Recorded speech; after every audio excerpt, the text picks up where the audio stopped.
The kiss wasn't supposed to mean anything. Just 10 seconds of revenge against a cheating ex in a crowded Manhattan club. But when Aria Bennett grabbed a stranger at the bar and pulled him into that kiss, she didn't know she was sealing a deal with the most dangerous man in the city. Adrian Moretti doesn't do favors. He doesn't do messy. And he definitely doesn't do relationships. But something about that kiss changed the rules. Now, her ex wants her back. A fake boyfriend arrangement is spinning out of control, and Aria's about to learn that some strangers should stay strangers. If you want to see how far this story goes, hit that like button and drop a comment with your city so I can see where you're watching from. Now let's dive in. The bass rattled through Aria's chest like a second heartbeat, heavy and relentless. She stood near the edge of the VIP section at Onyx, one of those Manhattan clubs where the velvet ropes meant something and the champagne cost more than her rent. The lights strobed in lazy arcs across the crowd, blue, then gold, then a deep red that made everyone look either beautiful or dangerous. Right now, Luca Vance looked like both. He was leaning back on the curved leather sofa, one arm draped over a blonde, in a dress so tight it might as well have been painted on. His other hand rested on the thigh of a brunette who was whispering something in his ear, her lips brushing against his jaw. He laughed, that low, arrogant sound Aria had once thought was charming, and tilted his head back like he owned the room. He didn't see her yet.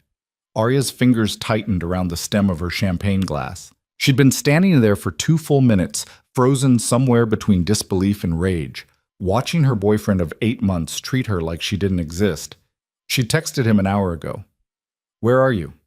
He'd said he was working late, said he had a client dinner, said a lot of things apparently that weren't true. The blonde kissed his neck. Luca's hand slid higher on the brunette's leg. Aria's stomach twisted, but not the way she expected. She wasn't sad. She wasn't heartbroken. She was furious. She turned on her heel and walked straight to the bar, her heels clicking against the polished concrete floor with a sharpness that felt satisfying. The bartender glanced up, a guy with slicked back hair and a vest that looked expensive, and she slid onto a stool, setting her glass down harder than necessary. "Whiskey," she said.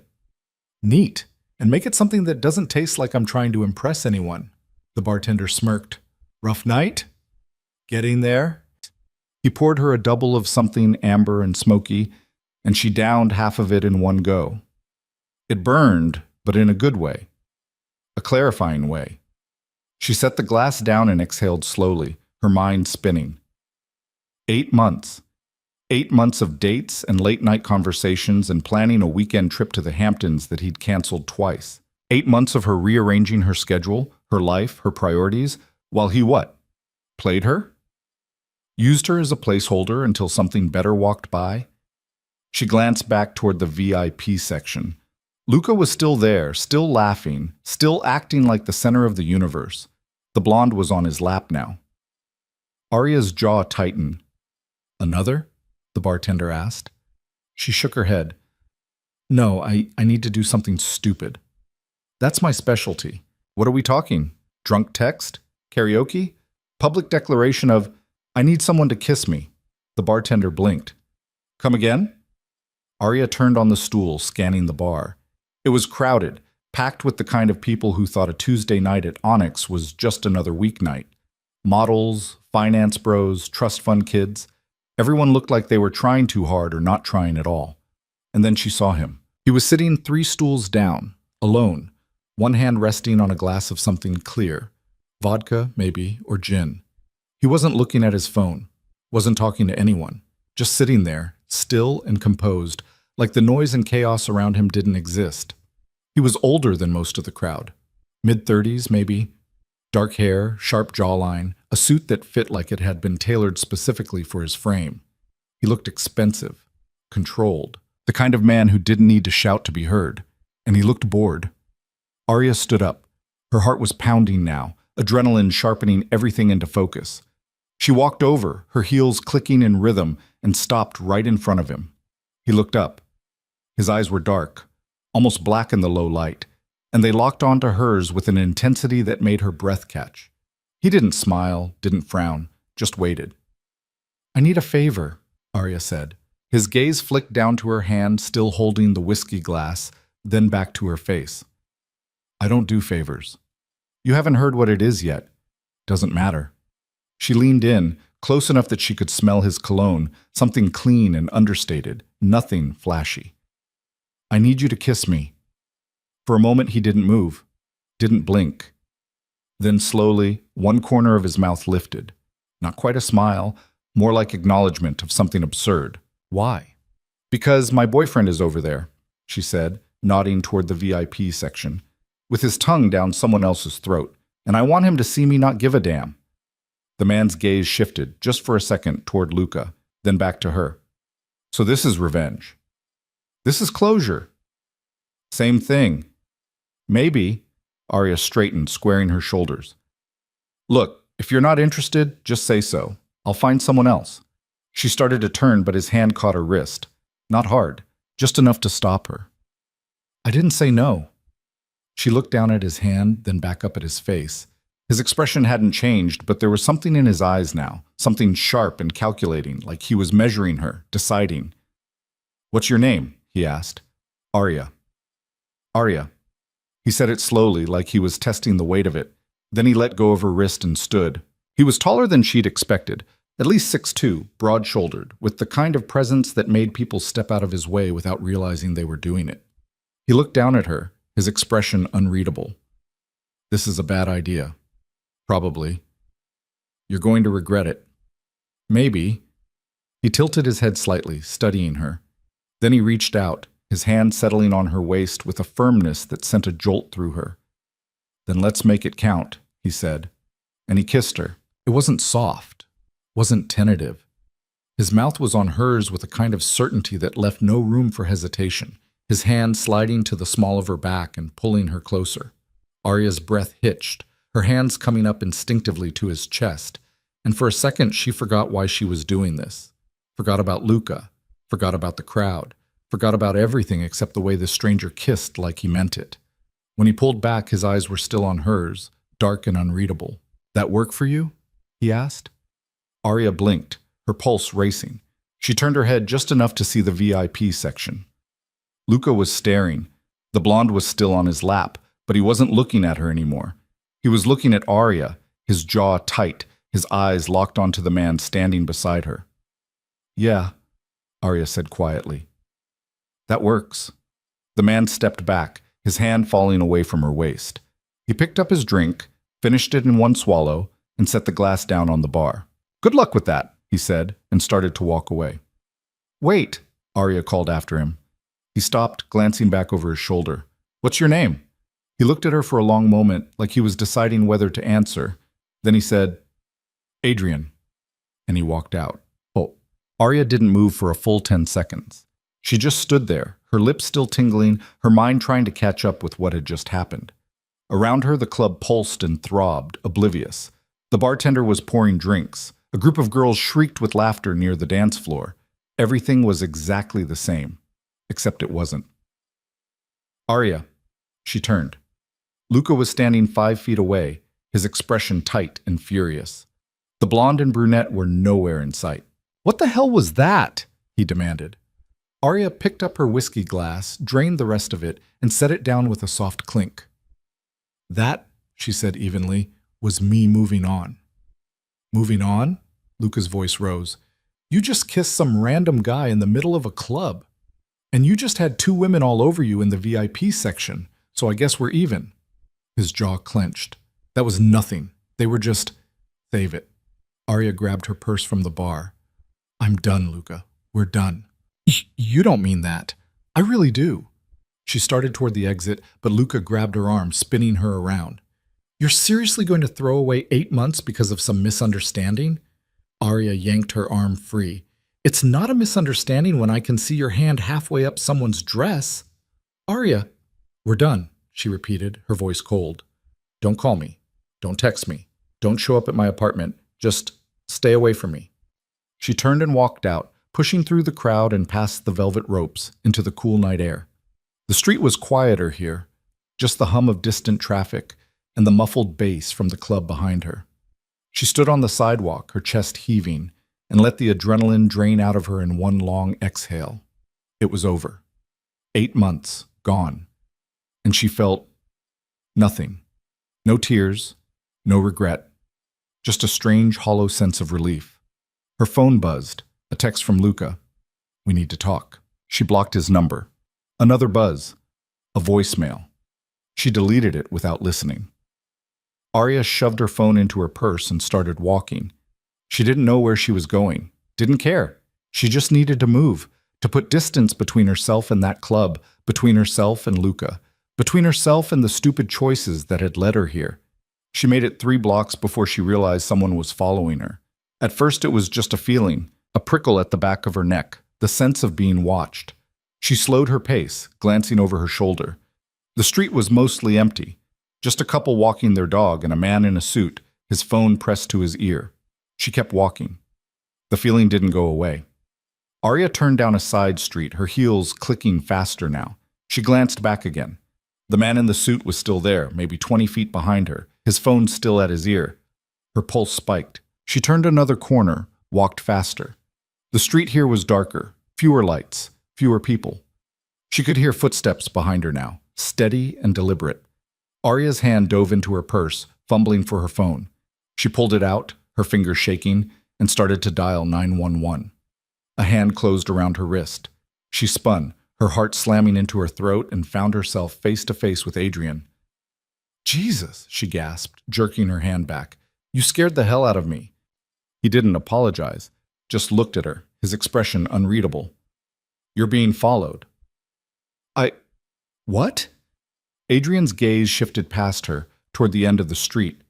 The man in the suit was standing there, still holding his phone, but he wasn't talking anymore. He was just watching. "Who is that?" Arya whispered.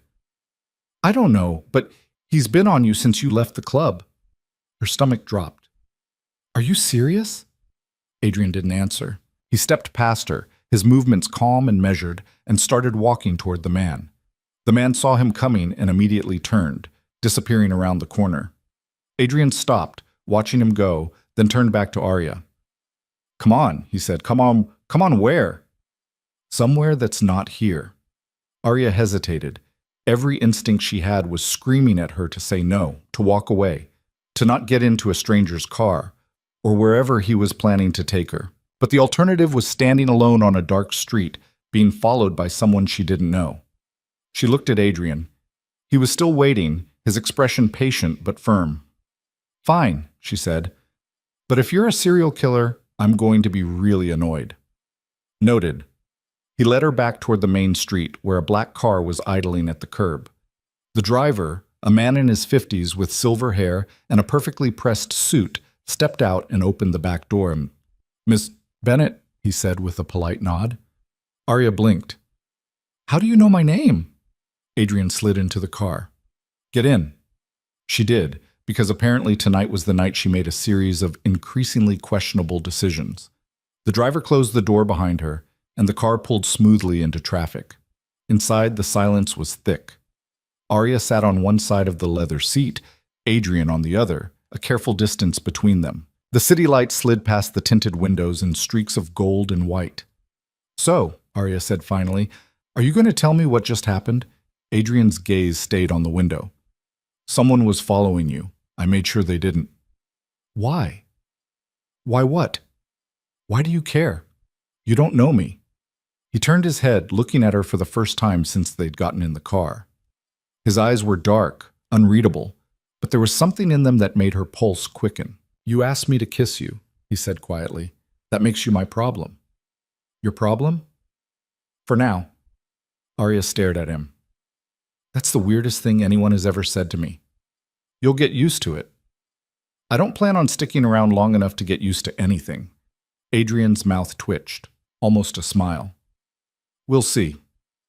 The car stopped in front of a sleek high-rise in Tribeca, all glass and steel, an expensive minimalism. The driver opened the door and Adrian stepped out, then turned back to her. "You coming?" "Where are we?" "My place." Arya's eyes narrowed. "Yeah, that's not happening." "You have somewhere else to go?" She opened her mouth to say yes, then closed it. Her apartment was a 40-minute subway ride away. It was past midnight, and the image of that man following her was still burned into her mind. "This is a terrible idea," she muttered. So was kissing me. You seem to be on a roll. She glared at him, but she got out of the car. Adrian's apartment was exactly what she expected and nothing like it at the same time. The space was massive, floor-to-ceiling windows overlooking the Hudson, sleek furniture that looked like it belonged in a museum, and a silence so complete it felt almost oppressive. Arya stood in the middle of the living room, her arms crossed, watching as Adrian shrugged off his jacket and draped it over the back of a chair. "You can take the guest room," he said, nodding toward a hallway. "Second door on the left." "I'm not staying." "Yes, you are." "Excuse me?" He turned to face her, his expression calm but firm. "Someone followed you tonight. Until we know who and why, you're staying here. You don't get to make that decision." "I just did." Arya's jaw tightened. "You're unbelievable." "I've been called worse." She stared at him, frustration bubbling up in her chest. But underneath it, there was something else. Something she didn't want to name. "Fine," she said finally.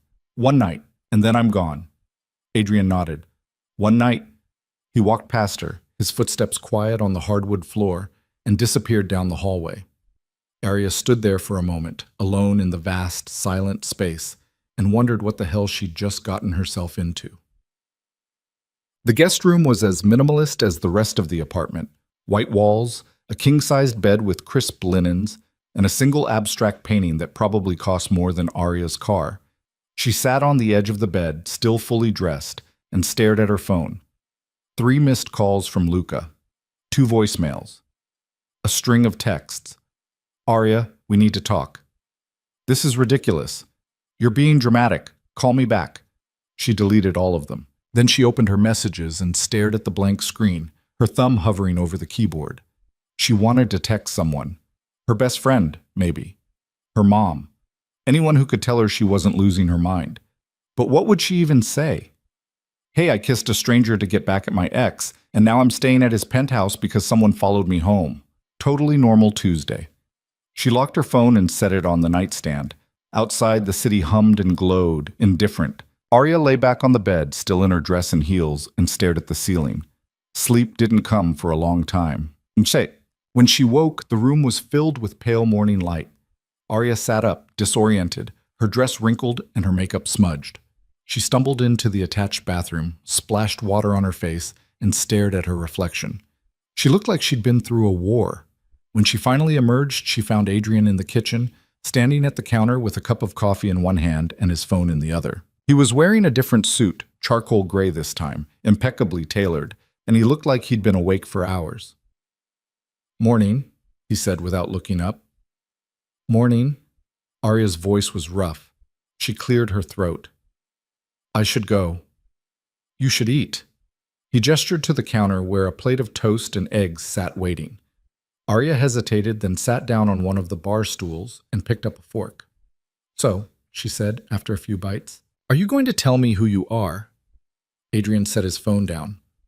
"What do you want to know?" "How about we start with why you have a driver and a penthouse in Tribeca, and why you acted like it was totally normal for someone to follow me last night." He picked up his coffee, took a slow sip, and set it down.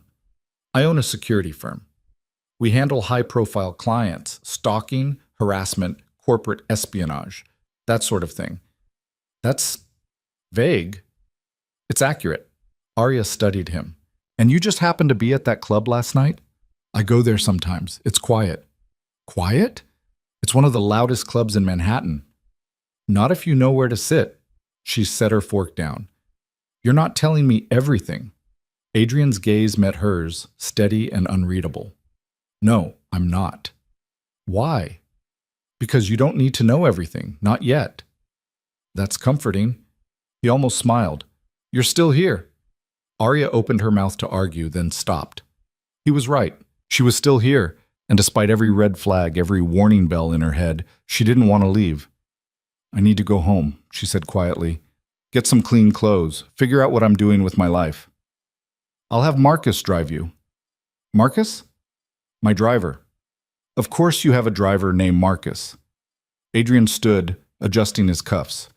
"I have a meeting in an hour. You're welcome to stay as long as you need." He started toward the door, then paused, glancing back at her.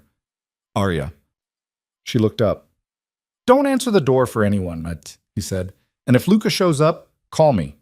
Her chest tightened. How did you? But he was already gone. Pause. Marcus drove her back to her apartment in Brooklyn, a small studio in a converted warehouse that Arya had always loved for its exposed brick and terrible water pressure. She stood in the doorway, her keys in her hand, and felt the weight of the last 12 hours crash down on her. Everything looked the same. Her coffee mug was still in the sink. Her laptop was still open on the kitchen table. The throw blanket she'd left on the couch was still bunched up in the corner. But nothing felt the same. Arya dropped her purse on the counter and sank onto the couch, pulling the blanket over her lap. She sat there for a long time, staring at nothing, trying to piece together what had just happened. She'd broken up with Luca, kissed a stranger, been followed, spent the night in a penthouse. And now? What? Her phone buzzed. Unknown number. She almost didn't answer, but something made her swipe. Hello? It's Adrian. Her pulse kicked. How did you get this number? I own a security firm, remember? That's creepy. That's thorough. There was a pause. Are you home? Yeah, why? Good. Stay there. I'm sending someone to install new locks. Arya sat up. You're what? New locks, better ones. The ones you have now are garbage. Adrian, humor me. She exhaled slowly, pinching the bridge of her nose. You can't just install locks on my apartment.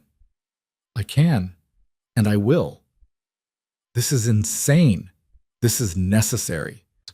His voice was calm, matter of fact. Someone followed you last night, Arya. Until we know why, you're vulnerable. So what am I supposed to do? Just let you take over my life? No, let me keep you safe. She didn't know what to say to that. I have to go, Adrian said. The locksmith will be there in 20 minutes. His name is Garrett. Don't let anyone else in. Adrian, but the line was already dead. Arya stared at her phone, torn between fury and something she couldn't quite name. Then she stood, walked to the window, and looked out at the street below. And that's when she saw him. Luca. He was standing on the sidewalk across the street, his hands in his pockets, staring up at her building, waiting. Arya's fingers went numb around her phone. She stepped back from the window, her breath catching, but she couldn't look away. Luca was still there, hands shoved deep in his pockets, his eyes fixed on her building like he had all the time in the world. Her phone was already ringing before she realized she'd called Adrian back. He's here, she said the second he picked up. Who's where? Luca. He's outside my building, just standing there. There was a pause. Not long, maybe 2 seconds, but it felt like an eternity. When Adrian spoke again, his voice had changed. Quieter, colder. Lock your door. Don't go outside. I'm 10 minutes away. Adrian, I don't need you to... 10 minutes, Arya. The line went dead. She stood there staring at her phone, her heart hammering against her ribs. Then she walked to the door, checked the deadbolt, and slid the chain into place. The locks Adrian had called garbage. He was probably right. She went back to the window, staying to the side this time, and peered down. Luca hadn't moved. He was looking at his phone now, typing something, his face illuminated by the screen. Her phone buzzed. I know you're up there. Arya's stomach twisted. She didn't respond, didn't block the number, just watched as he typed again. We need to talk. I'm not leaving until we do. She shoved her phone into her pocket and paced the length of her apartment. It wasn't big enough for pacing. 12 steps from the window to the kitchen, 12 steps back. Her mind was racing, cycling through options. Call the police? And say what? That her ex-boyfriend was standing on a public sidewalk? That wasn't illegal? Creepy, yes.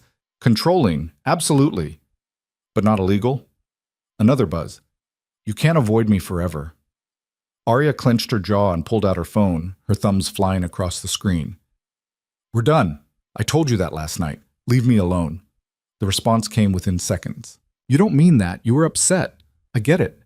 But we can fix this. There's nothing to fix. It's over. Stop being dramatic. Just come down and talk to me like an adult. Her hands were shaking now. Fury and fear tangled up so tight she couldn't tell which was which. She started typing a response, then deleted it. Started again. Deleted it again. The buzzer rang. Arya froze. Her eyes went to the intercom panel by the door. It rang again, longer this time, insistent. She didn't move. It stopped. Then her phone rang. Luca's name on the screen. She didn't answer. It rang again, and again, and again. On the fourth call, she picked up. "What do you want, Luca?" "I want you to stop being childish and come down here so we can talk." "I have nothing to say to you." "Well, I have plenty to say to you." His voice was tight now, the charm stripped away. "You embarrassed me last night, Arya. In front of everyone. Do you have any idea how that looked? Do you have any idea how it looked when you had two women all over you?" "That was nothing. I told you I don't care what you told me.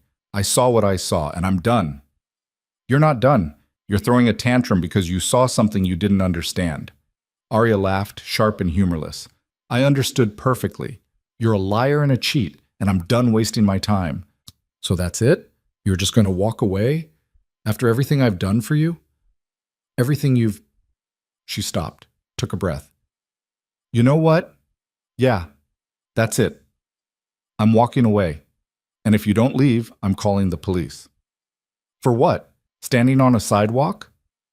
"For harassment." Luca's voice dropped, cold and deliberate. "You think you can just move on? Find some random guy at a bar and pretend like we never happened?" Arya's pulse spiked. "How I move on is none of your business. It is when you're making a fool of yourself. Who was that guy, anyway? Some nobody you picked up to make me jealous? Leave. Now. I'm not going anywhere until you come down here and—" Arya hung up. Her hands were trembling so badly she almost dropped the phone. She set it on the counter, face down, and pressed her palms flat against the cool surface, trying to steady herself. The buzzer rang again. She ignored it. It rang again and again. A relentless, grating sound that made her want to scream. Then it stopped. Arya waited, her breath shallow, listening. Silence. She moved back to the window carefully and looked down. Luca was still there, but now he was talking to someone, a man in a black car that had just pulled up to the curb. The back door opened and Adrian stepped out. Relief flooded through her, so sudden and overwhelming she had to grip the windowsill to stay upright. Adrian said something to Luca. She couldn't hear the words, but she could see Luca's reaction. He stepped back, his hands coming up in a defensive gesture. Adrian didn't move, just stood there, calm and still, his expression unreadable even from 4 stories up. Luca said something back, pointed at the building. Adrian's head tilted slightly, and then he took 1 step forward. Just one, but it was enough. Luca went quiet, his jaw tight, his hands dropping to his sides. They stood there for another moment, locked in some silent standoff, and then Luca turned and walked away. He didn't look back. Adrian watched him go, waited until he disappeared around the corner, then turned and looked up at Arya's window. Even from this distance, she could feel the weight of his gaze. Her phone buzzed. "Let me up." She didn't hesitate. Just pressed the intercom button and unlocked the door. Adrian was at her apartment in under a minute. She opened the door before he could knock, and he stepped inside, his eyes sweeping the space in one quick, efficient scan before landing on her. "You okay?" Arya nodded. "Yeah, I'm fine." He didn't look convinced. "What did he say to you?" "Nothing important, just the usual. That I was overreacting, that we needed to talk." "He's not going to stop." "I know." Adrian's jaw tightened. He walked past her, moving to the window and looked down at the street below. "How long was he out there?" "I don't know, 10 minutes, 15. "And he was calling you?" It wasn't a question. Arya nodded anyway. "Yeah, texting too." Adrian turned, his eyes sharp. "Show me." She hesitated, then pulled out her phone and handed it to him. He scrolled through the messages, his expression darkening with each line. When he got to the calls, 12 in total, he looked up at her. "This isn't just an ex who won't let go," he said quietly. "This is escalation. He's just upset. He'll get over it." "Will he?" Arya didn't answer, because the truth was she didn't know. She'd never seen Luca like this before. Persistent, yes. Controlling, sometimes. But this? This felt different. Adrian handed her phone back. "You can't stay here." "What?" "It's not safe." He knows where you live, he knows your routines, and if he's willing to stand outside your building for 20 minutes just to make a point, he's not going to stop. So what am I supposed to do? Move? For now, yes. Arya stared at him. You're serious? Completely. Adrian, I can't just... You can, and you will. He pulled out his phone, typed something quickly, then looked back at her. Pack a bag, enough for a few days. You're staying with me. No, absolutely not. It's not a request. It's my life. And I'm trying to keep you alive. The words hit her like a slap. She opened her mouth to argue, then closed it. Because underneath the anger and the fear and the stubborn refusal to be told what to do, there was a part of her that knew he was right. Fine, she said finally.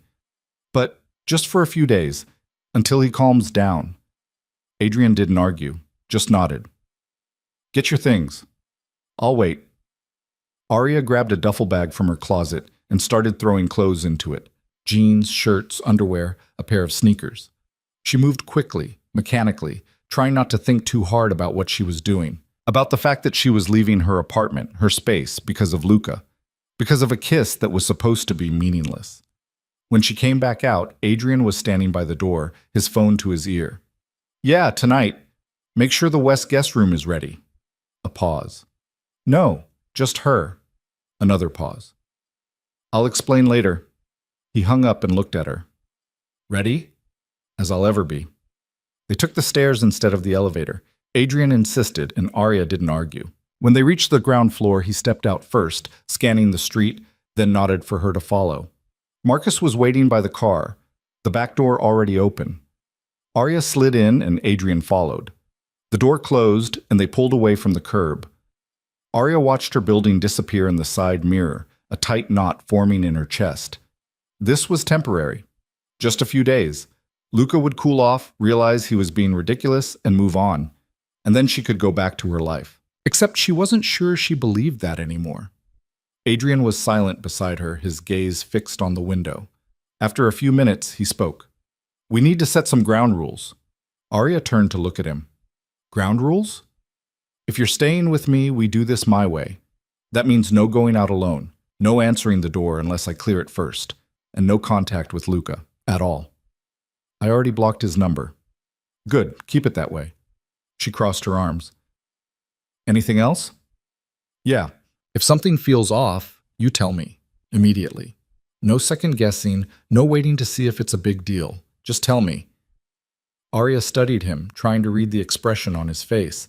He looked calm, controlled, like this was just another Tuesday for him. But there was something in his eyes, something sharp and protective and almost possessive. Why are you doing this? She asked quietly.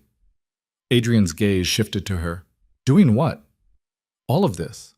The locks, the guest room, the rules. You don't know me. We kissed once. That doesn't make you responsible for me. He was quiet for a long moment, his eyes locked on hers. Then he said, Maybe not, but I'm responsible anyway. That doesn't make sense. It doesn't have to. The car pulled up in front of his building, and Marcus opened the door. Adrian stepped out, then offered his hand to Arya.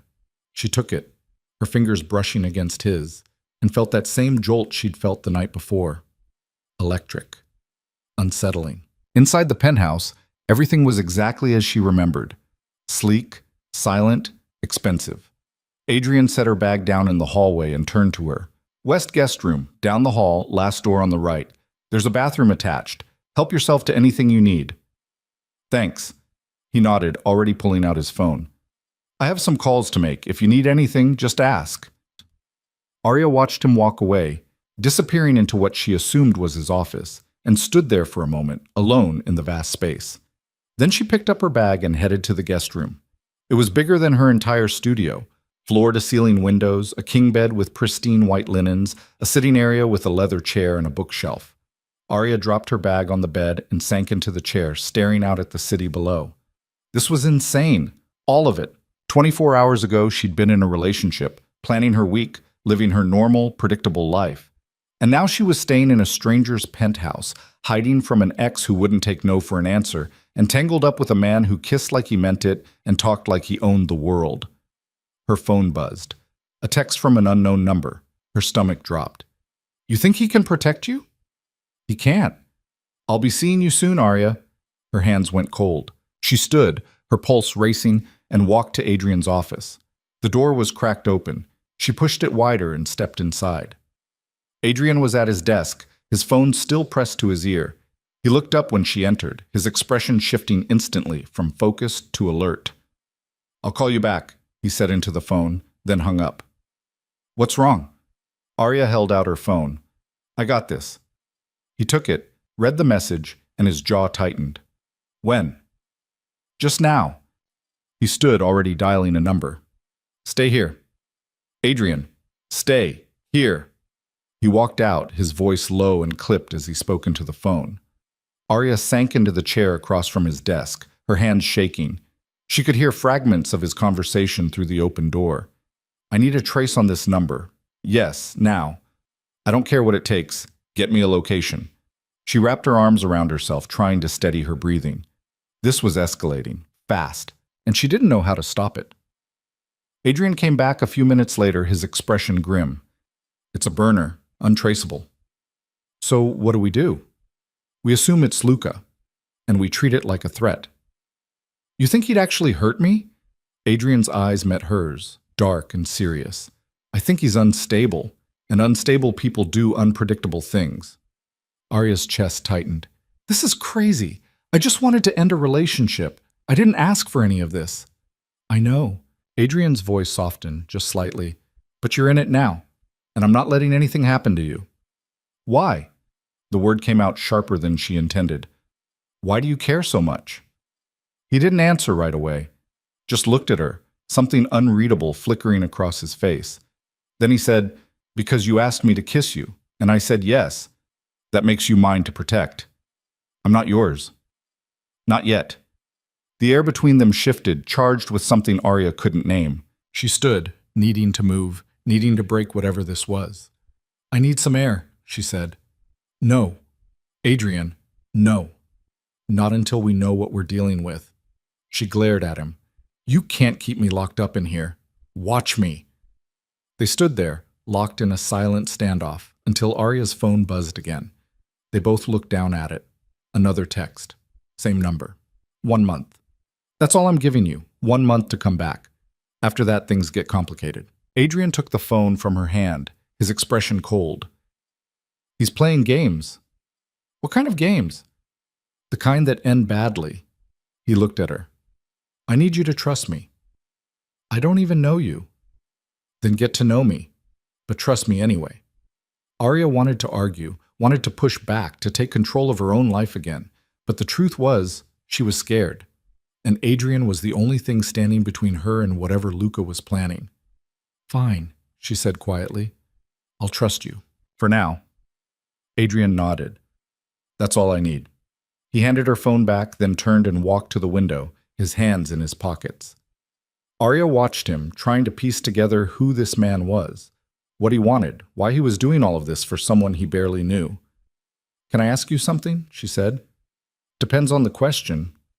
Why were you at that club last night? You said it was quiet, but that doesn't make sense. You don't seem like the type who needs to be around people. Adrian glanced back at her, a faint smile tugging at his mouth. I'm not. So why were you there? He turned fully, leaning against the window frame. I was meeting someone. Business. What kind of business? The kind I don't talk about. That's convenient. That's honest. Arya crossed her arms. You're really not going to tell me anything, are you? Not yet. Why not? Because the less you know, the safer you are. That's a terrible answer. It's the only one I have. She wanted to push harder, to demand real answers, but something in his expression told her she wouldn't get them. Not now. Maybe not ever. Fine, she said, but if I'm staying here, I need something to do. I can't just sit around all day. Adrian's mouth twitched. You work, right? What do you do? Graphic design, freelance. So work from here. I need my computer. It's at my apartment. I'll have Marcus pick it up. And my files, and my tablet. Make a list. He'll get everything. Arya shook her head, half amused, half frustrated. You really do think you can just fix everything, don't you? I don't think. I know. That's arrogant. That's experience. She laughed, surprising herself. You're impossible. So I've been told. Adrian's phone buzzed. He glanced at it, his expression shifting. I have to take this. Make yourself at home. There's food in the kitchen, wine in the fridge. Whatever you need. He walked out before she could respond, already talking into the phone in a voice too low for her to hear. Arya stood there for a moment, alone again, then wandered back to the guest room. She unpacked her bag, hung up her clothes, and tried to settle in. But the silence of the penthouse was unnerving, too big, too quiet, too empty. She pulled out her phone and opened her messages. The texts from Luca were still there, sitting like landmines. She reread them, her stomach twisting, then opened a new thread and started typing. I don't know what you think you're doing, but it's not going to work. Leave me alone. We're done. For good. She hit send before she could second-guess herself. The response came almost immediately. You'll change your mind. You always do. Arya's jaw clenched. She typed back, her fingers flying. I won't. And if you keep harassing me, I'll get a restraining order. Good luck with that. You'd have to prove I'm a threat, and all I've done is try to talk to you. She wanted to throw her phone across the room. Instead, she set it down, face up, and walked to the window. The city stretched out below her, endless and indifferent. Somewhere out there, Luca was planning his next move, and she had no idea what it would be. A soft knock on the door made her turn.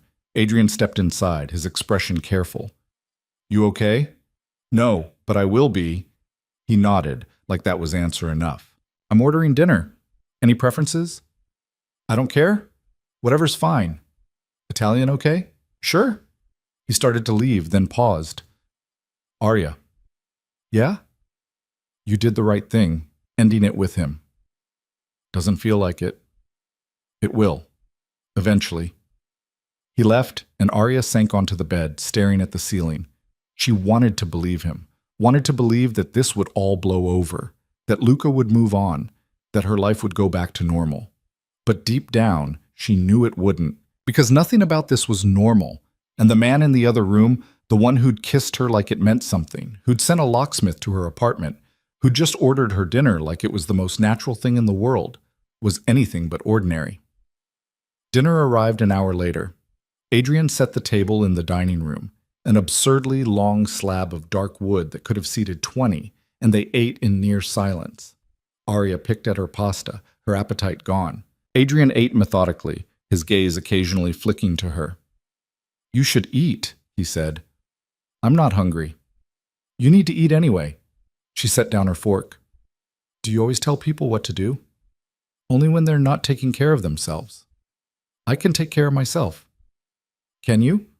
The question hit harder than it should have. Arya looked away, her throat tight. I used to think so. Adrian was quiet for a moment, then he said, You still can. You just need time. Time for what? To figure out who you are without him. Arya's eyes burned. She blinked hard, refusing to let the tears fall. I thought I already knew. You do?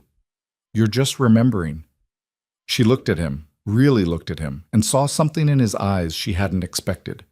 Understanding, not pity, not sympathy, just quiet, steady understanding. Thank you, she said softly. Adrian nodded.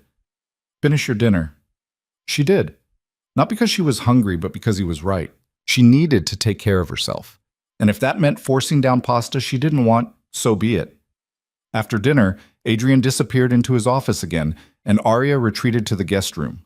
She tried to work, pulling up files on her laptop, but her focus was shot.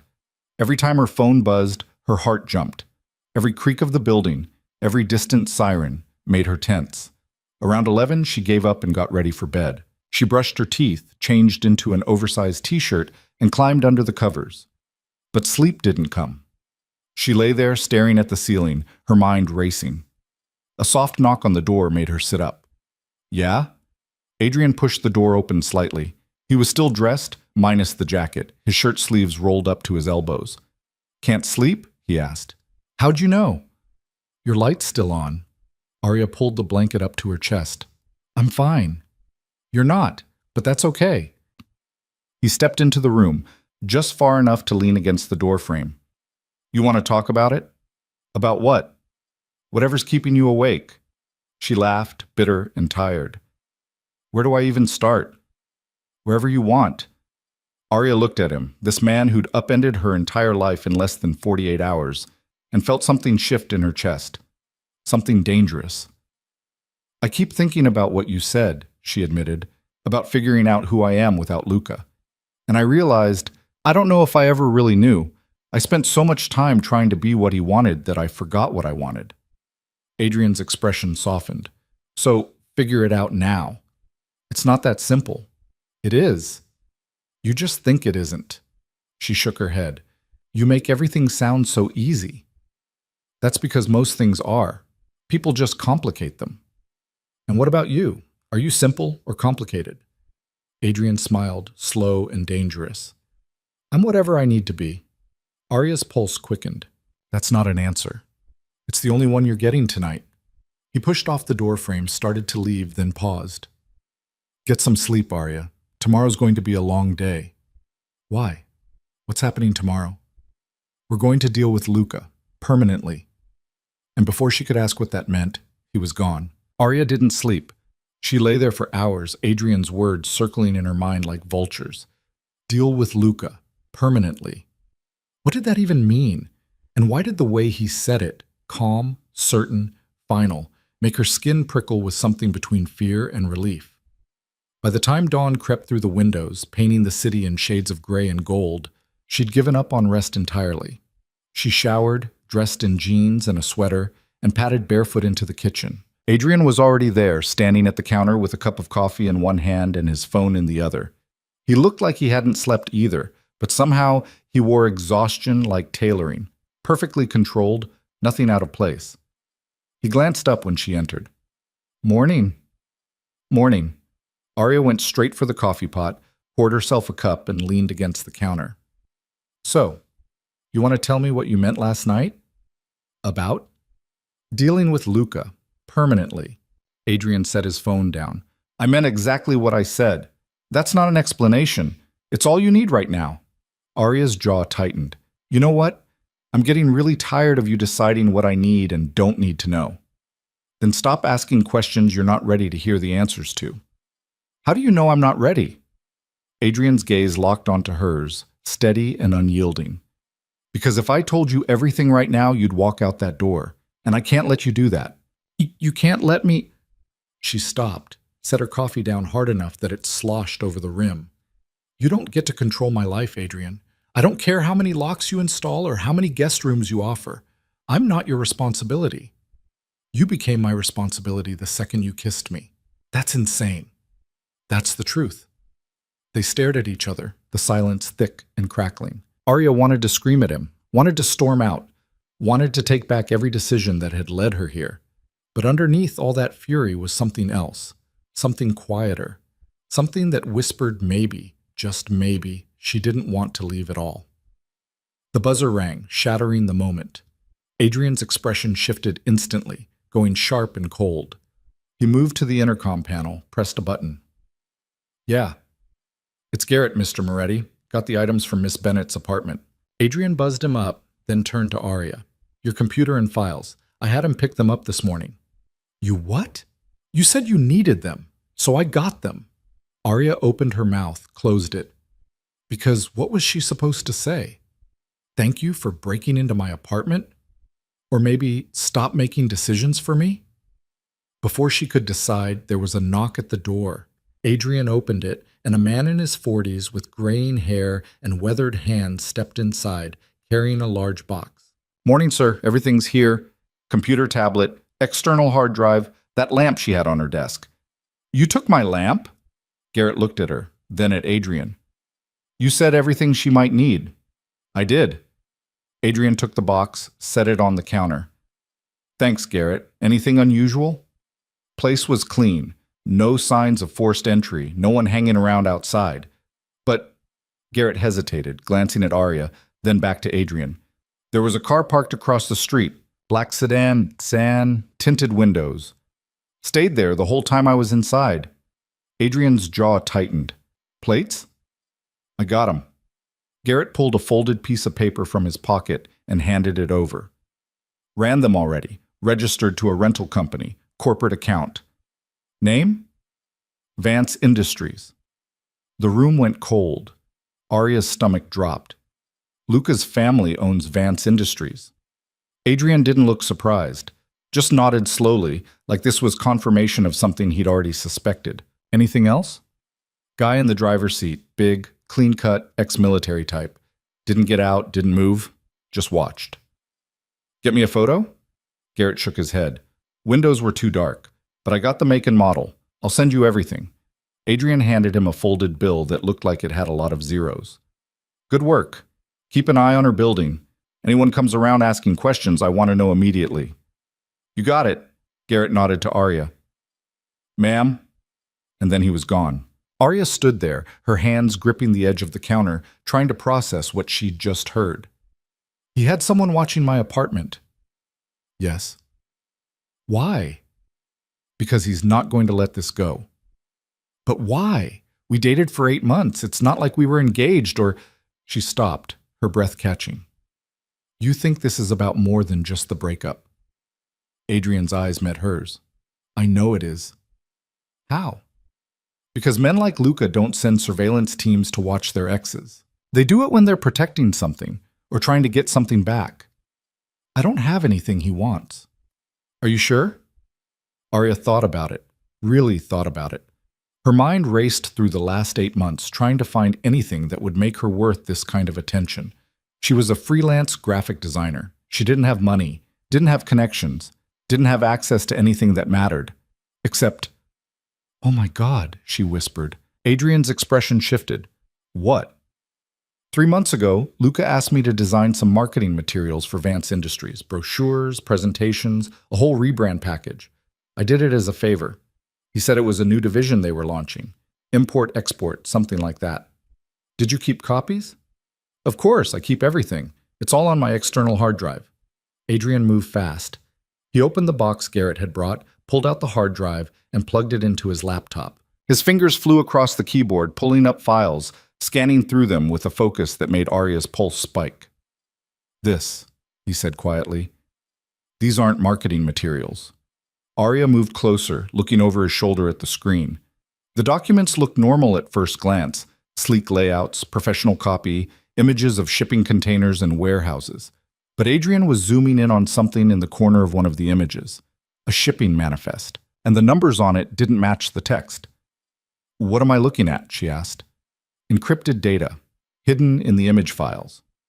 Adrian pulled up another document, ran it through some kind of program that made the screen flicker with code. You didn't just design brochures, Arya. You designed a front. And whoever has these files has evidence of every shipment Vance Industries has moved in the last 6 months. Her blood went cold. Evidence of what? Adrian didn't answer right away. He was still typing, pulling up more files, running more scans. Finally, he sat back and looked at her. Money laundering, weapons trafficking, possibly more. He paused. Your ex-boyfriend isn't just some rich kid, Arya. He's running a criminal network, and you've got proof of it sitting on your hard drive. Arya's legs went weak.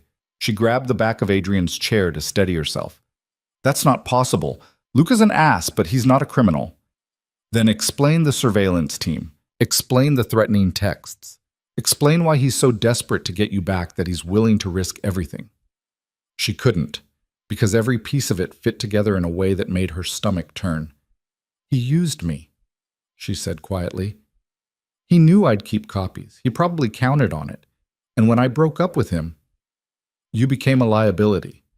Arya sank into the chair across from him, her mind spinning. What do I do? Nothing. I'll handle it. How? Adrian closed the laptop, his expression grim. By making sure Luca understands that you're not someone he can touch, ever again. And how exactly are you going to do that? The same way I handle every threat. Quietly, permanently. There it was again, that word. Permanent. And this time, Arya understood exactly what it meant. You're going to kill him, Adrian's eyes snapped to hers. No, I'm going to make him disappear. There's a difference.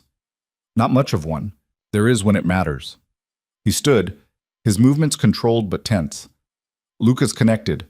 His family has money, influence, legal protection. If he dies, questions get asked. Investigations happen.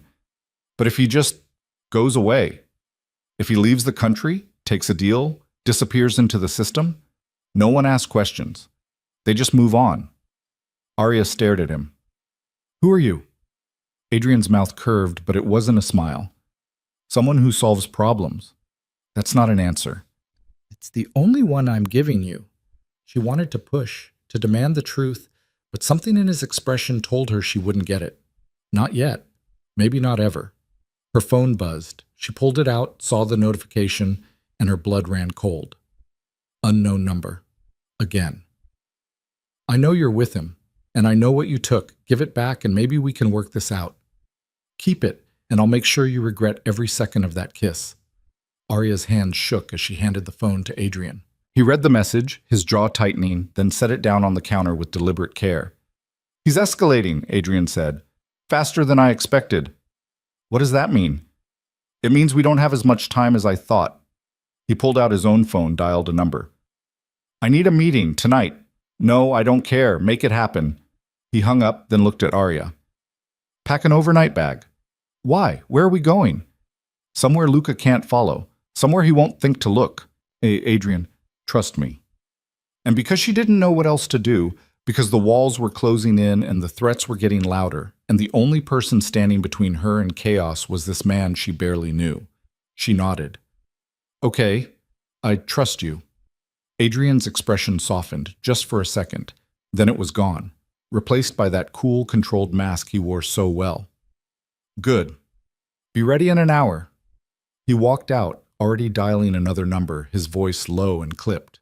Arya stood there, alone in the massive kitchen, and tried to figure out how her life had spiraled so completely out of control in less than 3 days. She went back to the guest room, packed a small bag with clothes and toiletries, and sat on the edge of the bed, staring at her phone. The messages from Luca were still there, sitting like landmines. She wanted to delete them, to block the number, to erase every trace of him from her life. But Adrian's words echoed in her mind. Evidence, proof, liability. She couldn't delete them. Not yet.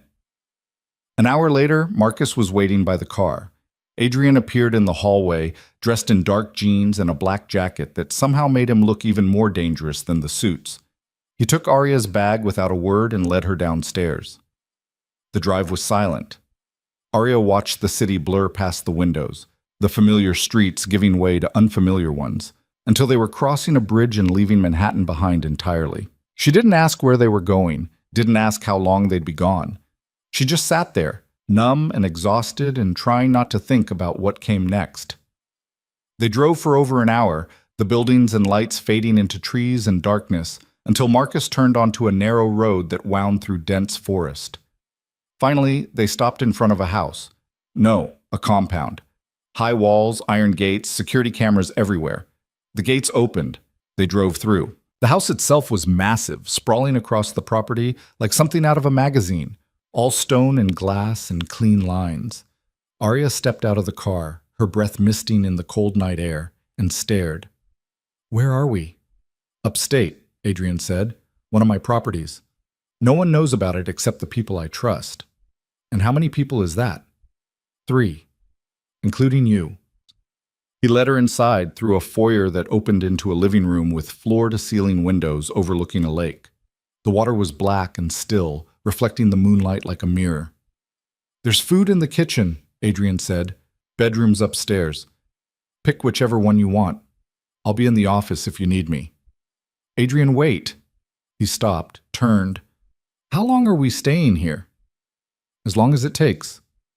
As long as what takes? For me to make this go away.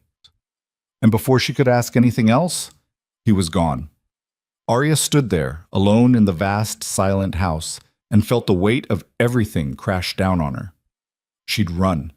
She'd hidden.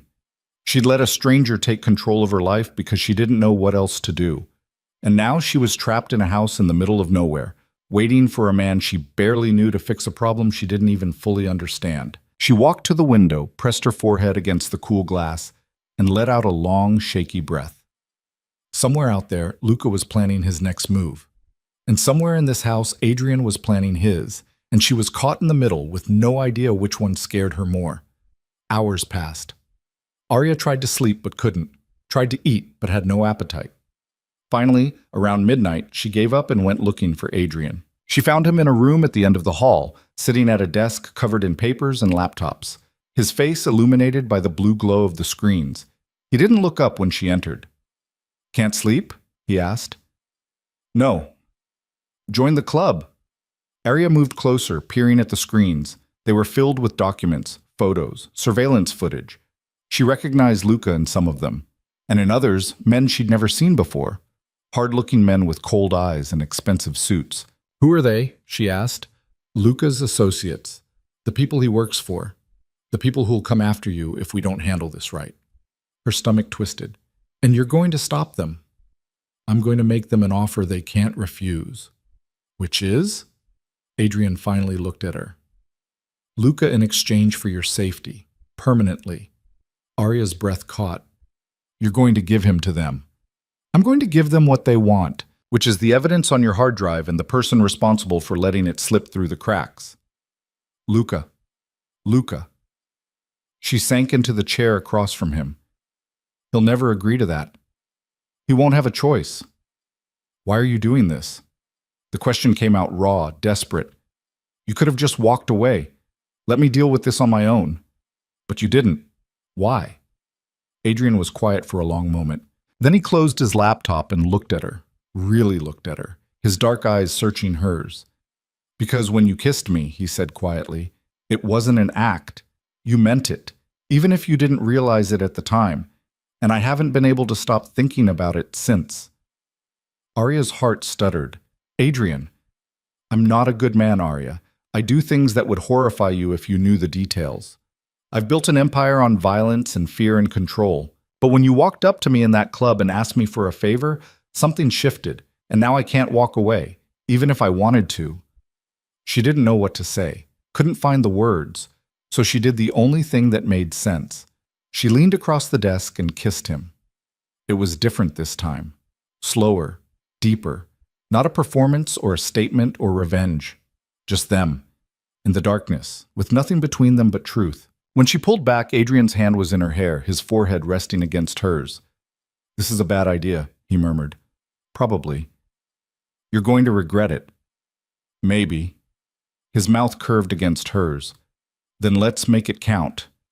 He kissed her again, harder this time, and Arya forgot about Luca and the threats and the files and everything else. There was only this, only him, only the way he kissed her like she was something worth protecting. When they finally broke apart, both breathless, Adrian pulled back and looked at her. "Go to bed, Arya. We've got a long day tomorrow." "What's happening tomorrow?" "I'm meeting with Luca's people, and I'm ending this." Arya wanted to argue, to insist she be there, to demand a say in her own fate, but the look in Adrian's eyes told her she wouldn't win this fight. So she nodded, stood, and walked to the door. But before she left, she turned back. "Adrian?" "Yeah?" "Don't get yourself killed doing this." His mouth twitched. "I'll do my best." She left him there, surrounded by screens and plans and the weight of whatever he was about to do, and went upstairs. She found a bedroom, climbed into bed fully clothed, and stared at the ceiling. Tomorrow, Adrian would face Luca's people. Tomorrow, he would make a deal that could save her life or destroy it. Tomorrow, everything would change. But tonight, all she could think about was the way he'd kissed her. Like she mattered, like she was worth the risk. And for the first time in days, she let herself hope that maybe, just maybe, she'd survive this after all. Morning came too fast. Arya woke to sunlight streaming through unfamiliar windows and the smell of coffee drifting up from downstairs.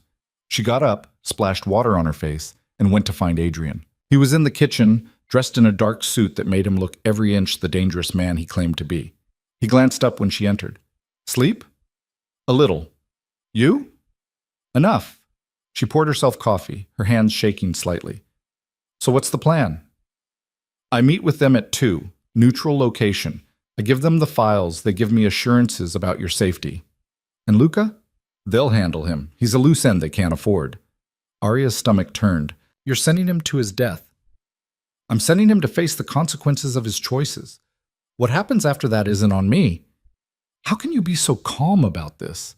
Adrian set his coffee down and looked at her. Because if I'm not calm, people die. And I'm trying very hard to make sure you're not one of them. The words hit her like a punch. She set her own cup down, her throat tight.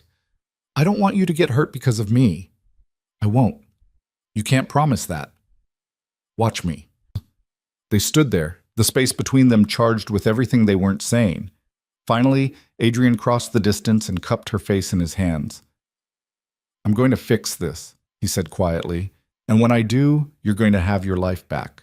No threats, no surveillance teams, no ex-boyfriend stalking you, just you, living however you want. And what about you? His thumb brushed across her cheek. What about me? Do I get to keep you too? Adrian's expression shifted, something vulnerable flickering across his face before he locked it down. Do you want to? Arya didn't hesitate. Yes. He kissed her then, slow and deep and full of promises neither of them could keep. And when he pulled away, his eyes were dark and serious. Then you've got me. For as long as you want. That might be a while. Good. He stepped back, straightened his jacket, and grabbed his phone. Stay here. Don't answer the door. Don't leave the property. Marcus is outside if you need anything. Adrian, I'll be back before dark. And then he was gone, leaving Arya alone in the massive house with nothing but her fear and her hope and the lingering taste of his kiss. The hours crawled by.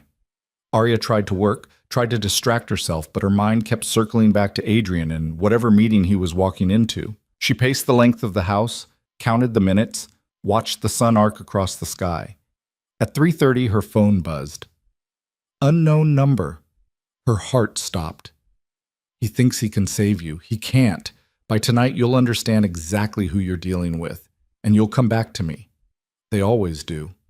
Arya's hand shook as she dialed Adrian's number. It went straight to voicemail. She tried again. Voicemail. Panic clawed at her chest. She ran to the window looking for Marcus, for the car, for anything, but the driveway was empty. Another buzz. Don't bother calling him. He's a little busy right now. But don't worry. I'll see you soon, Arya, real soon. The lights went out. All of them. The whole house plunged into darkness. Arya's breath came in short, sharp gasps. She fumbled for her phone, turned on the flashlight, and backed toward the stairs. A sound. Downstairs, the creak of a floorboard. Someone was in the house. Arya's phone slipped from her hand, clattering against the hardwood floor. The sound echoed through the house like a gunshot. She froze. Her breath caught somewhere between her lungs and her throat, listening. Another creak. Closer now, deliberate. Whoever was down there wasn't trying to hide anymore. She grabbed her phone, killed the flashlight, and moved as quietly as she could toward the bedroom she'd slept in. Her mind raced through options: lock the door, hide, call the police. Except she had no idea where she was, no address to give them, and Adrian's phone was going straight to voicemail. The footsteps reached the stairs. Arya slipped into the bedroom, eased the door shut, and turned the lock with shaking hands. It was flimsy, decorative, the kind of lock that wouldn't stop anyone who actually wanted in. She backed toward the window, her pulse hammering in her ears. The glass overlooked the lake, black water stretching out into nothingness. Too high to jump, no fire escape, no way out. Her phone lit up in her hand. Text message. Come downstairs, Arya. Let's talk like adults. She didn't respond, didn't move, just pressed herself against the wall beside the window and tried to think. The footsteps stopped outside her door. A knock, 3 sharp raps that made her flinch. I know you're in there. Luca's voice, calm, almost friendly. The silent treatment's getting old. Open the door. Arya's throat closed. She couldn't speak even if she wanted to. Fine. We'll do this the hard way. The door exploded inward, not kicked, blown. The lock shattered, the wood splintering, and Luca stepped through the wreckage like he owned the place. He looked different, still handsome in that polished, expensive way, but there was something off now, something in his eyes that hadn't been there before. Wild, unhinged. There you are, he said. I've been looking everywhere for you. Arya's back hit the window. How did you find me? I told you, I know everything. He moved closer, his hands in his pockets, his expression almost pleasant. Did you really think Adrian could hide you from me? I've been tracking his movements for weeks. Every property, every safe house, every little secret he thinks he's keeping. He smiled. He's good, but I'm better. You need to leave. I will. And you're coming with me. Like hell I am. Luca's smile faded. Don't make this harder than it needs to be, Arya. I came here to bring you home, to fix what you broke. I didn't break anything. You did. When you lied to me, when you used me. Used you? He laughed, short and bitter. I gave you everything, took you to the best restaurants, introduced you to people who mattered, let you into my life. And this is how you repay me? By stealing from me? I didn't steal anything. You asked me to design those files. I did my job. And then you kept copies. Why? Because I always keep copies. It's called being a professional. Luca's jaw tightened. Those files don't belong to you. They belong to me. And you're going to give them back. No. He moved fast, crossed the space between them in 2 strides and grabbed her arm, his fingers digging in hard enough to bruise. This isn't a negotiation. Arya tried to pull away, but his grip was iron. Let go of me. Not until you tell me where they are. I don't have them. Adrian does. Something flickered in Luca's eyes. Rage, maybe. Or fear. Then we'll go get them. Together. He'll kill you. No, he won't. Because you're going to call him and tell him to stand down. Tell him you made a mistake. Tell him you want to come back to me. That's insane. Luca yanked her closer, his face inches from hers. Do it. Now. Or I'll make sure Adrian never makes it out of that meeting alive. Arya's blood went cold. What did you do? What I had to.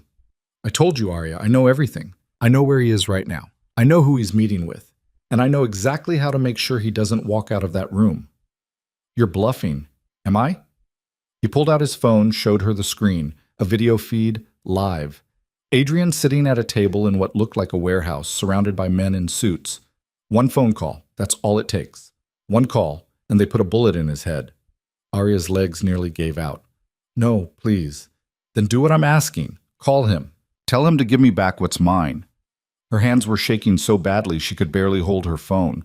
She pulled up Adrian's number, stared at it, her mind racing. If she called him, she'd be walking him into a trap. But if she didn't, Luca would kill him anyway. She pressed dial. It rang once, twice. Arya, Adrian's voice tight and controlled. What's wrong? Her voice cracked. She tried again. Luca's here. He found the house. He has me. Silence. Then, low and deadly, put him on. Luca took the phone from her hand, his smile sharp. Adrian, good to finally talk to you properly. If you hurt her, I'll bury you so deep no one will ever find the body. Big words for someone who's currently surrounded by people who'd love an excuse to kill you. Luca glanced at the video feed on his own phone. You're at the Pier 7 warehouse meeting with the Volkov crew. Brave move, by the way. Stupid, but brave. Well, what do you want, Luca? What's mine? The files, the hard drive, everything Arya took from me. She didn't take anything. You gave it to her. Semantics. I want it back. And I want you to walk away. From her, from this mess, from all of it. Adrian's laugh was cold. Not going to happen. Then I guess we're at an impasse. Because I'm not leaving without her. And you're not leaving that warehouse alive unless I make a call. You think the Volkovs are working for you. You're dumber than I thought. Luca's expression flickered. What are you talking about?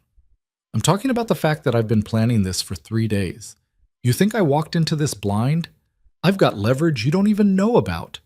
And the second you try to make that call, you're going to find out exactly how deep you're buried. You're bluffing. Try me. Luca's hand tightened on the phone. Arya could see the calculation in his eyes, the doubt creeping in. He glanced at his video feed, then back at her. Fine, he said finally. New deal. I take Arya. You keep the files. Everyone walks away. No. No? She's not a bargaining chip. She's not yours to trade. And if you think I'm going to let you walk out of there with her, you're out of your mind. Luca's face twisted. Then what's your play, Adrian? Because from where I'm standing, you don't have one. My play is simple. You let her go. You walk away. And maybe, if I'm feeling generous, I don't tell the Volkovs that you've been skimming from their shipments for the last 6 months. The color drained from Luca's face. How did you? I told you. I've been planning this. And you just confirmed it. Luca's jaw clenched. He shoved the phone back at Arya, his hands shaking with barely controlled rage. This isn't over. Yeah, Arya said quietly. It is. He grabbed her arm again, harder this time, and dragged her toward the door. We're leaving. Now!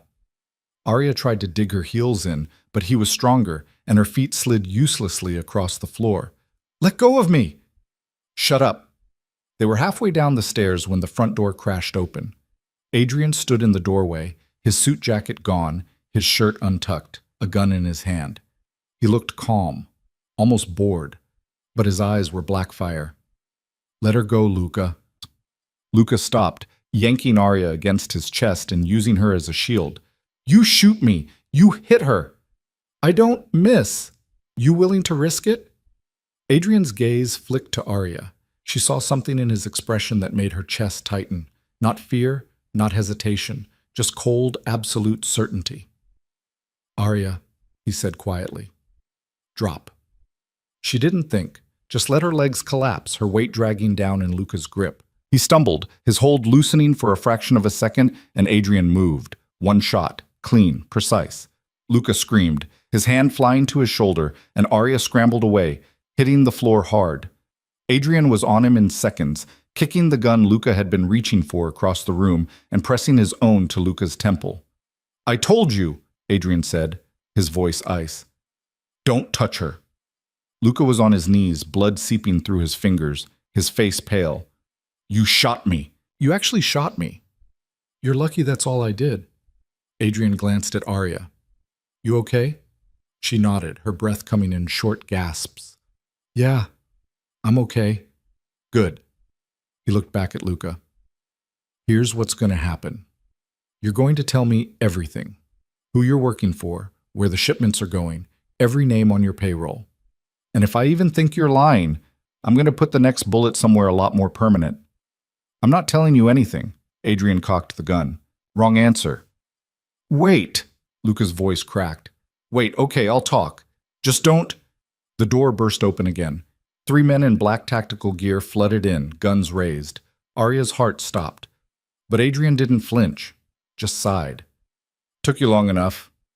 One of the men lowered his weapon. Sorry, boss, traffic. Boss? Arya stared as the men moved to Luca, hauling him to his feet and cuffing his hands behind his back. He was still bleeding, still pale, but the fight had gone out of him. What is this? Luca demanded. Who are these people? Adrian holstered his gun and turned to Arya, his expression softening. Private security, mine. You... She couldn't find the words. You planned this, all of it. I told you, I've been planning this for 3 days. But the meeting, the Volkovs, you said... I said I was meeting with Luca's people.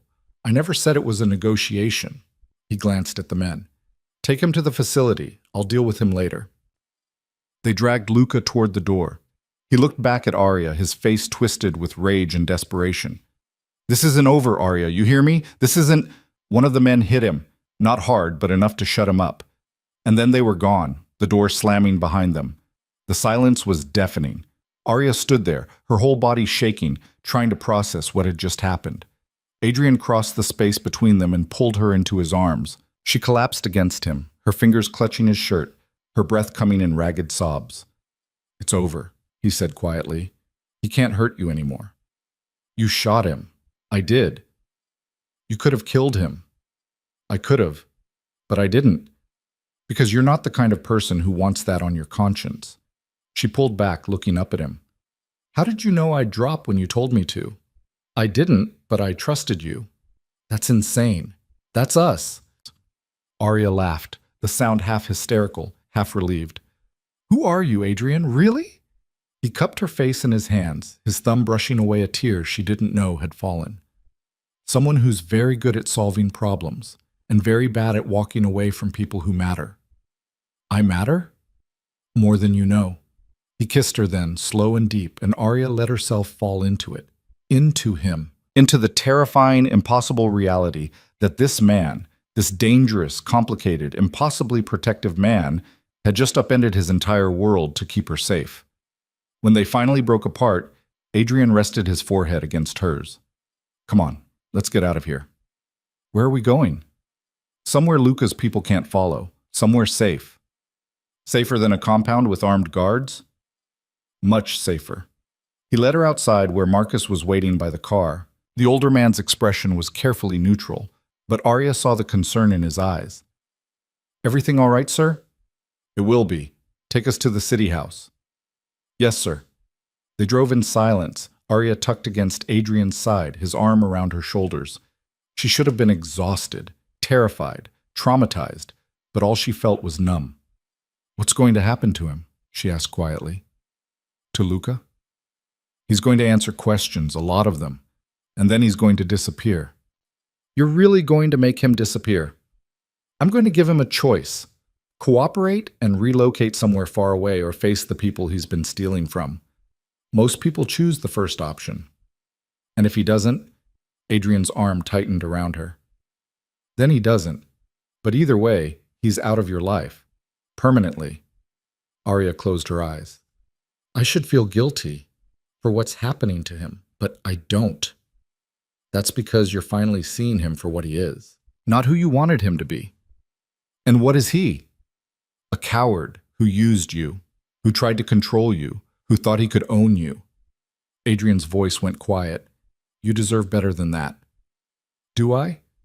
He looked down at her, his eyes dark and serious. Yeah, you do. They arrived at another building, this one in the heart of Manhattan, sleek and modern and anonymous. Adrian led her inside, past a doorman who nodded like he'd been expecting them, and into an elevator that required a key card to operate. The penthouse they arrived at was different from his Tribeca place. Smaller, more personal. There were books on the shelves, actual books that looked red. A jacket draped over a chair. A coffee mug on the counter. This is where you actually live, Arya said. Yeah. Why bring me here? Because the other place is for business. This one's mine. And I want you to be safe. Really safe. Arya walked to the window, looking out at the city lights. Behind her, she heard Adrian making a call, his voice low and controlled, giving orders, cleaning up the mess. When he finished, he came to stand beside her. They stayed like that for a long moment, just watching the city breathe. What happens now? Arya asked. Now, you rest. Tomorrow, we figure out the next steps. And after that? Adrian turned to face her. After that, you get your life back. Your apartment, your work, your freedom, all of it. What about you? Do I get to keep you too? His mouth curved. Do you want to? I asked you that this morning. You never really answered. I said you had me for as long as you wanted. And if I want you for a long time. Adrian's expression shifted, something vulnerable and almost uncertain flickering across his face. Then I guess I'm yours. For however long you'll have me. Arya reached up, her hand cupping his jaw. That might be a really long time, Adrian. Good. He kissed her, and this time there was no urgency, no desperation, just them, in the quiet of his home, with the worst behind them and something new, something fragile and terrifying and real, beginning to take shape. When they finally broke apart, Adrian led her to the guest room. Get some sleep, real sleep. I'll be down the hall if you need me. Adrian? Yeah? Thank you for everything. He nodded, his expression soft. Any time. He started to leave, but Arya caught his hand. Wait, don't go. Adrian looked at her, his eyes searching hers. Arya, I don't want to be alone tonight. Please. For a moment he didn't move. Then he nodded, kicked off his shoes, and climbed into bed beside her. Arya curled against him, her head on his chest, his arm wrapped around her shoulders. You're safe, he murmured into her hair. I promise. And for the first time in days, Arya believed it. She woke to sunlight and the smell of coffee. For a moment she forgot where she was, forgot everything that had happened. Then it all came rushing back. Luca. The gun. Adrian's cold, controlled fury. She sat up, her body aching, and found Adrian's side of the bed empty. The sheets were still warm. She got up, padded into the kitchen, and found him at the counter, phone to his ear, already dressed in another impeccable suit. I don't care what he says. He talks or he doesn't walk. Those are his options. A pause.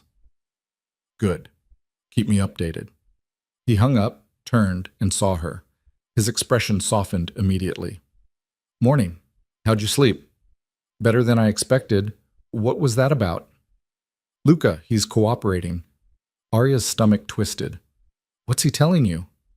Everything. Names, shipment routes, financial records. Enough to take down half his operation and everyone connected to it. And then what happens to him? Adrian poured her a cup of coffee, handed it to her. He gets relocated. New identity, new life, somewhere very far from here. He just disappears. He just disappears. Arya took a sip of coffee, trying to wrap her mind around it. It's really over. It's really over. She set the cup down, her hands shaking slightly. I don't know what to do now. I've spent the last 3 days running and hiding and being terrified, and now it's just done. I don't know how to process that. Adrian moved around the counter, his hands settling on her shoulders. You take it one day at a time. You go back to your apartment, back to your work. You rebuild. What if I don't want to go back? Then you don't. You do whatever you want, Arya. That's the point. You're free now. She looked up at him. And you? What are you going to do? Me? Adrian's mouth curved. I'm going to keep doing what I do, solving problems, running my business. And us? What are we? He was quiet for a moment, his eyes searching hers. What do you want us to be? Arya didn't hesitate. Something real, not fake, not pretend, just real. Adrian's hands tightened on her shoulders. Then we're real. No games, no conditions. Just us. You mean that? I don't say things I don't mean. Arya smiled, the first real smile she'd felt in days. Okay, then we're real. He pulled her close, his arms wrapping around her, and Arya let herself sink into the warmth of him, into the safety, into the impossible, terrifying, beautiful reality that she'd walked into a club 3 days ago to get revenge on her ex, and walked out with something she never expected, something worth keeping. So what now? She asked against his chest. Now, Adrian said, we figure out what normal looks like, together. I don't think you do normal. Then we'll figure out our version of it. Arya pulled back, looking up at him. I like the sound of that. Good, because you're stuck with me now. Promise? Adrian's eyes went dark and serious. Promise. He kissed her, slow and deep, and Arya knew, absolutely knew, that whatever came next, whatever challenges they'd face, whatever complications arose from Adrian's world colliding with hers, they'd face it together. And maybe, just maybe, that was enough. 3 weeks passed before Arya felt like she could breathe normally again.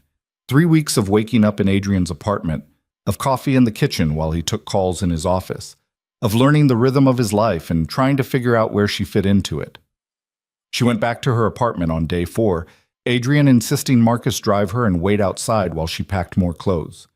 The place felt different now, smaller, like a life she'd outgrown without meaning to. She grabbed what she needed and left, and she hadn't been back since. Her clients didn't ask questions when she told them she was working remotely for a while. They just wanted their designs, and she delivered. Late nights at Adrian's dining room table, her laptop glowing in the dark, while he worked in the next room on things he still wouldn't fully explain. She didn't push, not yet, not because some part of her knew that the deeper she dug into his world, the more complicated everything would become. And she wasn't ready for complicated, not when she was still figuring out what simple looked like. On a Tuesday morning, 3.5 weeks after Luca had been dragged out of that upstate house, Adrian walked into the kitchen and set a manila envelope on the counter in front of her. What's this? Closure. Arya looked at the envelope, then at him. I'm going to need more than that. Adrian poured himself coffee, leaned against the counter. Luca's gone. Relocated to somewhere in South America with a new identity and enough money to start over.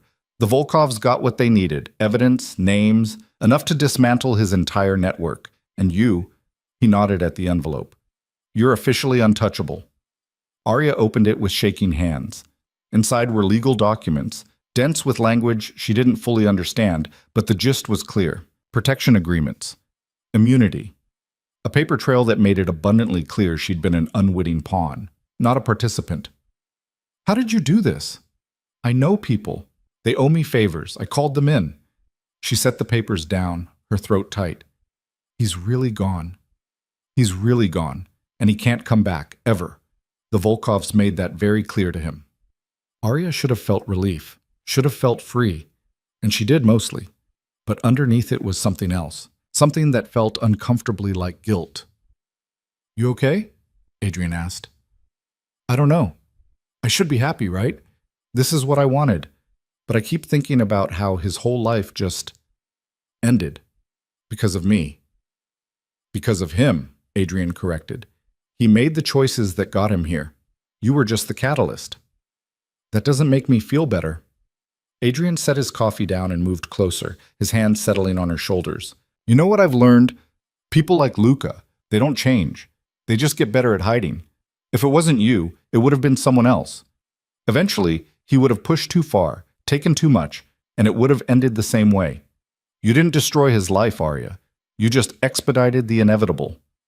She wanted to believe him, wanted to accept that none of this was her fault, but the weight of it still sat heavy in her chest. I think I need to talk to someone, she said quietly. Like a therapist, someone who can help me process all of this. Adrian nodded. I'll get you a name, someone good, someone discreet. You know therapists? I know everyone. She laughed, the sound shaky. Of course you do. He kissed her forehead, gentle and deliberate. You're going to be okay. I promise. You keep making promises you can't control, and I keep keeping them anyway. Arya looked up at him, at this man who'd stormed into her life with all the subtlety of a hurricane and somehow made her feel safer than she'd ever felt before. What about you? Are you okay? Adrian's expression shifted, something guarded sliding into place. I'm fine. That's not an answer. It's the one you're getting. She stepped back, crossing her arms. No, you don't get to do that. You don't get to demand I talk about everything and then shut me out when I ask about you. Arya, I'm serious, Adrian. If this is going to work, if we're going to work, you have to let me in. At least a little. He was quiet for a long moment, his jaw tight. Then he exhaled, the sound rough. You want to know if I'm okay? Honestly, I don't know. I've spent the last 3 weeks dismantling a criminal network, making deals with people who'd kill me if they thought it was profitable, and lying awake every night wondering if I did enough to keep you safe. So, no, I'm probably not okay. But I will be. Eventually. Arya's chest ached. She moved closer, her hands settling on his chest. You don't have to do it alone. Whatever this is, whatever you're dealing with, I'm here. You don't want to be part of this, Arya, trust me. Maybe not, but I want to be part of you, and you come with this. So I guess I'm stuck with both. Adrian's hands came up to cup her face, his thumbs brushing across her cheekbones. You're too good for this life. Probably, but I'm choosing it anyway. He kissed her then, slow and deep, and Arya felt something shift between them, something that felt less like pretending and more like permanence. When they broke apart, Adrian rested his forehead against hers. I have to go to Chicago for a few days, business. I want you to come with me. Chicago? Yeah, there's a situation I need to handle in person. It's mostly meetings, nothing dangerous, but I don't want to leave you here alone. I'm not a child, Adrian. I can take care of myself. I know, but humor me anyway. Arya studied his expression, saw the tension in his jaw, the worry in his eyes. The situation. Is it connected to Luca? Tangentially, one of his associates is trying to make a move. I need to shut it down before it becomes a problem. And you need me there because I don't trust anyone else to keep you safe. And because I'm selfish, and I don't want to spend 3 days away from you. Arya's heart did something complicated in her chest. When do we leave? Tomorrow morning. Then I guess I'm packing. The flight to Chicago was quiet. Adrian worked on his laptop the entire time, his expression focused and unreadable. Arya tried to read but couldn't concentrate. Her mind kept circling back to the envelope, to Luca, to the fact that her entire life had been upended in less than a month. They landed at noon and went straight to a hotel, one of those massive, luxurious places downtown that charged more per night than Arya made in a week. Adrian checked them in under a name that wasn't his, and they took the elevator to a suite on the 40th floor. "Make yourself comfortable," Adrian said, already pulling out his phone. "I have a meeting at 3. I'll be back by 6. Can I come?" "No." "Why not?" "Because these aren't the kind of meetings where you bring guests." Arya crossed her arms. "So what am I supposed to do? Sit here and wait?" "Explore the city, shop, order room service, whatever you want. Just stay in public places and keep your phone on." "Adrian." "Please, Arya. Just this once, don't fight me on this." There was something in his voice, something tight and almost desperate, that made her relent. "Fine, but you owe me an explanation when you get back." "Deal." He kissed her, quick and hard, and then he was gone. Arya stood in the middle of the suite, alone and restless, and tried to figure out what to do with herself. She ended up wandering the city, walking along the river, stopping in shops she couldn't afford, and thinking about everything that had led her here. A month ago, she'd been in a relationship with a man she thought she knew. She'd had a routine, a plan, a life that made sense. And now? Now she was in Chicago with a man she barely understood, hiding from threats she couldn't see, trying to build something real out of a foundation made of lies. It should have terrified her. And it did sometimes. But mostly, it just felt right. She made it back to the hotel by 5:30, ordered pasta from room service, and was halfway through a glass of wine when Adrian walked in. He looked tired, more than tired, worn down in a way she'd never seen before. "How'd it go?" she asked. Adrian shrugged off his jacket, loosened his tie. "It went?" "That's vague." "That's accurate." He poured himself a drink, whiskey, neat, and downed half of it in one swallow. The associate agreed to back off, for now. What does "for now" mean? "It means we bought ourselves some time, but this isn't over, not yet." Arya set her wine down. "Adrian, what aren't you telling me?" He was quiet for a long time, staring into his glass. Then he said, "Luca wasn't the only one involved in this. There are bigger players, people with more resources, more reach, and some of them aren't happy about the way things played out." "Are we in danger?"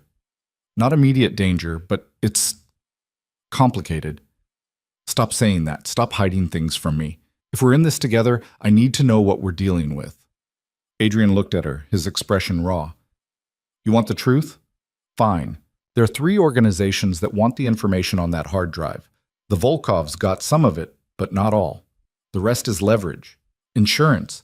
The only reason they're not coming after you is because they know I have it, and they know I'll use it if they push."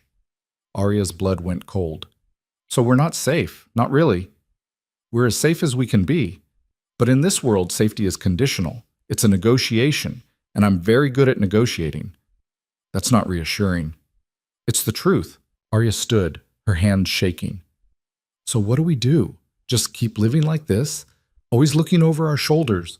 Always waiting for the next threat?" "For now, yes. Until I can neutralize the remaining players." "And how long will that take?" "I don't know. Months, maybe longer." She turned away, her throat tight. "This is insane. All of it. I can't live like this, Adrian. I can't spend the rest of my life waiting for someone to come after me." "You won't have to. I'll fix this. I promise. Stop making promises you can't keep." The words came out sharper than she intended. Adrian flinched, just slightly, and Arya felt a pang of guilt. "I'm sorry," she said quietly. I don't know how to do this. I don't know how to be the person who's okay with all of this." Adrian set his glass down and crossed the space between them. "You don't have to be okay with it. You just have to trust that I'll keep you safe." "I do trust you, but I also need to be able to trust myself. And right now, I don't." He pulled her into his arms, his hand in her hair, his breath warm against her temple. "Then we'll figure it out, together, one day at a time." Arya closed her eyes, letting herself sink into the warmth of him. "What if this doesn't work? What if we can't make this normal?" "Then we'll make it work anyway. Because I'm not losing you, Arya. Not after everything. She pulled back, looking up at him. You really mean that? I really mean that. Even if it's messy and complicated and dangerous? Especially then. Arya kissed him, and for a moment, everything else fell away. The threats, the uncertainty, the fear. There was just them, in a hotel room in Chicago, holding on to each other like they were the only solid thing in a world that kept shifting. When they finally broke apart, Adrian brushed a strand of hair from her face. Come on, let's get out of here. Where are we going? Anywhere you want. Dinner, a walk, whatever you need. I need normal, just for one night. Adrian smiled, the first real smile she'd seen from him all day. Normal, I can do. They ended up at a small Italian restaurant tucked into a side street, the kind of place with red checkered tablecloths and candles in wine bottles. It was quiet, intimate, and blissfully ordinary. Over pasta and wine, they talked about everything except the mess they were in. Arya told him about her first design job, the nightmare client who'd demanded 17 revisions and then refused to pay. Adrian told her about the time he'd tried to learn to cook and nearly burned down his kitchen. It was easy, comfortable, real. I could get used to this, Arya said, twirling pasta on her fork. Used to what? This. Us. Normal. Adrian's expression softened. Me too. You mean that? I don't say things I don't mean. Arya smiled. You keep saying that. Because it's true. After dinner, they walked along the river, the city lights reflecting on the water. Adrian's hand was warm in hers, his presence steady and grounding. Can I ask you something? Arya said. Depends on the question. Why me? You could have walked away that night at the club, could have said no when I asked you to kiss me, but you didn't. Why? Adrian was quiet for a long moment. Because you looked at me like I was just a guy at a bar, not someone you needed something from, not someone you were afraid of. Just a guy. And I liked that. I liked being seen as something other than what I am. And what are you? Dangerous, controlling, someone who solves problems with methods most people would call unforgivable. He looked at her. But when you look at me, I don't see judgment. I don't see fear. I just see you. And that's rare. Arya's chest ached. You're not as bad as you think you are. You don't know what I've done. Maybe not. But I know who you are with me. And that's enough. Adrian stopped walking, turned to face her. I don't deserve you. Probably not, but you're stuck with me anyway. He kissed her, slow and deliberate, and Arya felt something click into place, something that felt less like falling and more like landing. They flew back to New York 2 days later. The meeting in Chicago had gone as well as it could, Adrian said. The associate had backed off. The threats had been neutralized. For now. Always for now. Never for good. But Arya was learning to live with that. Learning to accept that this life, Adrian's life, their life, came with uncertainty. That safety was conditional. That normal was a moving target. She moved into his apartment officially on a rainy Thursday afternoon, her last boxes from Brooklyn stacked in the guest room that she still hadn't used. Adrian helped her unpack, folding clothes and organizing books, and Arya watched him with something that felt dangerously close to love. You don't have to do this, she said. I can unpack on my own. I know, but I want to. Why? He looked at her, his expression serious. Because you're staying, really staying, and I want to make sure you know this is your home too. Arya's throat tightened. You mean that? I don't say things I don't mean. She laughed, the sound watery. You really need a new line. Why? That one works. They finished unpacking, ordered takeout, and spent the evening on the couch, tangled together, watching a movie neither of them paid attention to. And for the first time since that night at Onyx, Arya felt like she could breathe. 2 months after Luca disappeared, Arya got a call from an unknown number. She almost didn't answer, but something made her pick up. Hello? Silence. Then quiet and broken. Arya. Her blood went cold. Luca? Don't hang up, please. She should have. Should have ended the call immediately and told Adrian, but something in his voice stopped her. What do you want? I wanted to say I'm sorry For everything. I know it doesn't change anything, but I needed you to know. Arya's hand tightened on the phone. You had someone follow me. You threatened me. You tried to drag me out of a house at gunpoint. And now you're sorry? I was desperate and scared, and I made terrible choices. But I never wanted to hurt you, Arya. I swear. You did hurt me. You used me. I know. And I have to live with that. He exhaled, the sound shaky. I'm calling because I wanted you to know that you're free. Really free. I made a deal. With the Volkovs, with Adrian, with everyone. I gave them everything they wanted, and in exchange they agreed to leave you alone. Forever. Arya's chest tightened. Why are you telling me this? Because you deserve better than me. You always did. And I hope you find it. With him or with someone else. Just be happy, Arya. That's all I want. The line went dead. Arya sat there for a long time, staring at her phone, trying to process what she'd just heard. Then she stood, walked to Adrian's office, and knocked. Yeah? She pushed the door open. Adrian was at his desk, surrounded by papers and laptops, his expression focused. He looked up when she entered. You okay? Luca called? Adrian's expression went cold. When? Just now. He wanted to apologize, and to tell me that he made a deal to leave me alone, forever. He did. 3 weeks ago. I didn't tell you because I didn't think you needed to hear from him again. You knew he'd call. I suspected. He asked permission first. Arya stared at him. Permission? Part of the deal. He gets to start over, but only if he follows the rules. One of those rules was no contact unless I approved it. And you approved this? I thought maybe you needed closure, real closure. Not just him disappearing into thin air. Arya's throat tightened. You were right. I did need it. Adrian stood, crossed the space between them, and pulled her into his arms. It's over now. All of it. He's gone, the threats are gone, and you're safe. Really, truly safe. And us? What are we? Adrian pulled back, his hands cupping her face. We're whatever you want us to be. Arya didn't hesitate. I want us to be real, permanent, no conditions, no timelines, just us. Then that's what we are. He kissed her, and Arya felt the last piece of the old life fall away. The life where she'd been someone's girlfriend, someone's pawn, someone's afterthought. This was different. This was hers.